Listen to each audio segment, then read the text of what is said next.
My Lords and members of the House of Commons, my government's priority is to secure the best possible deal as the country leaves the European Union.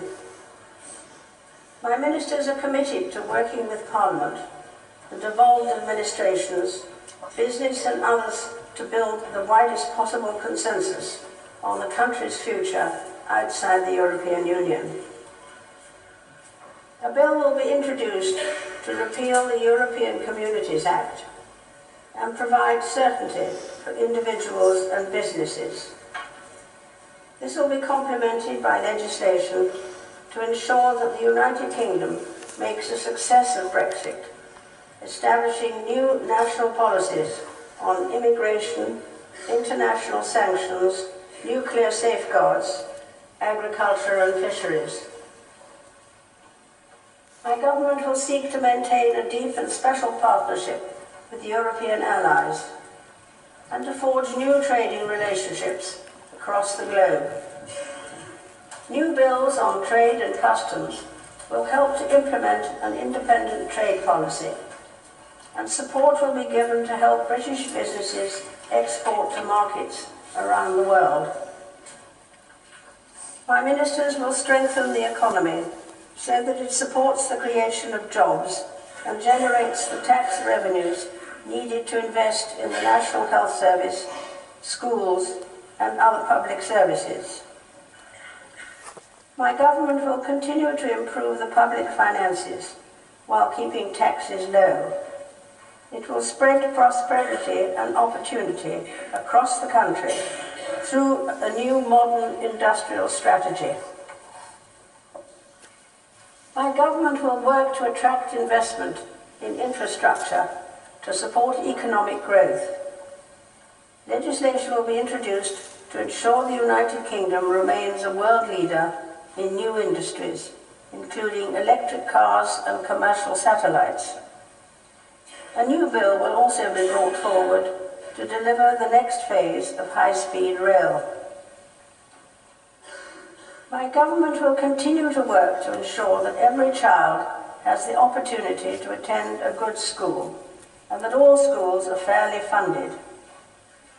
My ministers will work to ensure people have the skills they need for the high-skilled, high-wage jobs of the future, including through a major reform of technical education. The national living wage will be increased so that people who are on the lowest pay benefit from the same improvements in earnings as higher paid workers.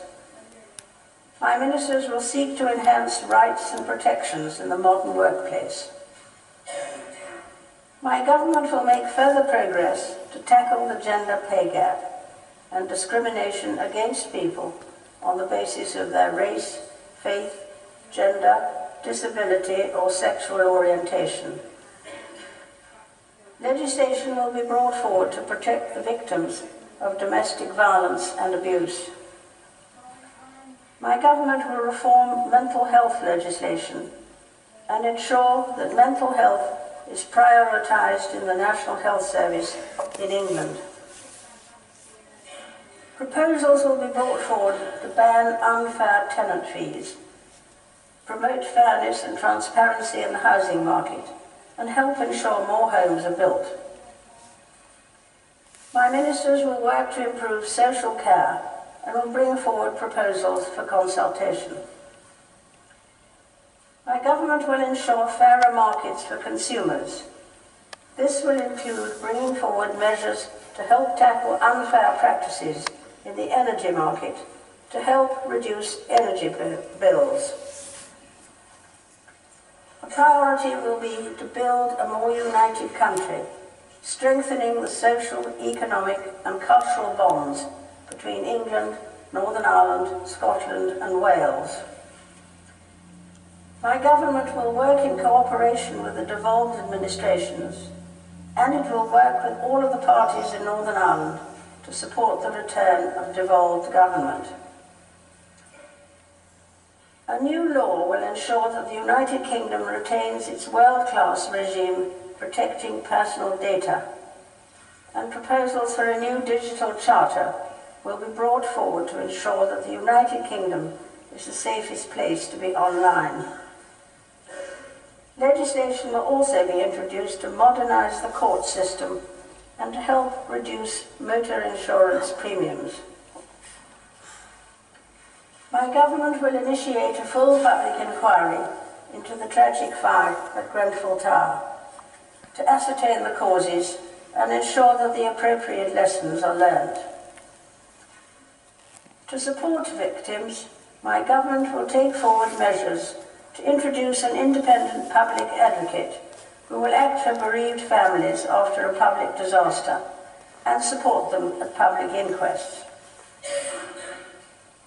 My ministers will continue to invest in our gallant armed forces, meeting the NATO commitment to spend at least 2% of national income on defence, and delivering on the Armed Forces Covenant across the United Kingdom. My government will bring forward proposals to ensure that critical national infrastructure is protected to safeguard national security. A commission for countering extremism will be established to support the government in stamping out extremist ideology in all its forms, both across society and on the internet, so it is denied a safe space to spread.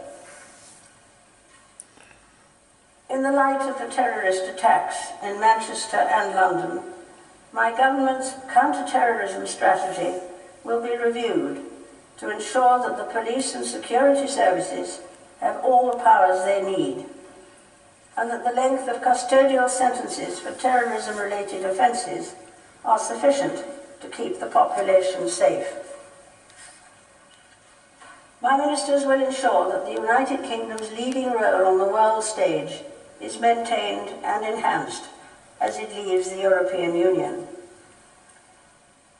As a permanent member of the United Nations Security Council, committed to spending 0.7% of national income on international development, my government will continue to drive international efforts that increase global security and project British values around the world.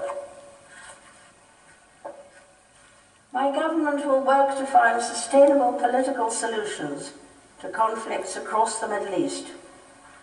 It will work to tackle the threat of terrorism at source by continuing the United Kingdom's leading role in international military action to destroy Daesh in Iraq and Syria.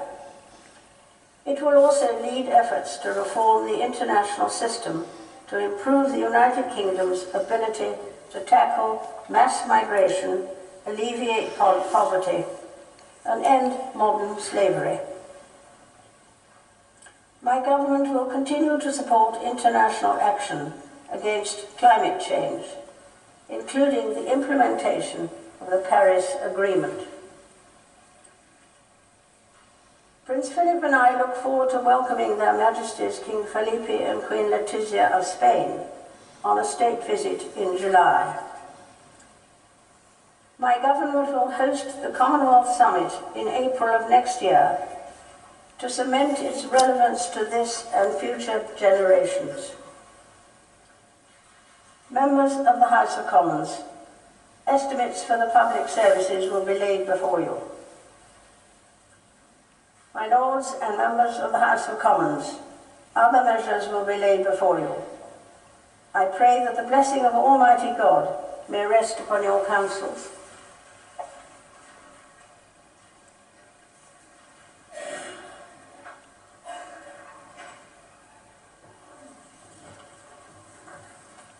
So Her Majesty has completed the speech, and the Lord Chancellor now places it back in the Lord Chancellor's purse.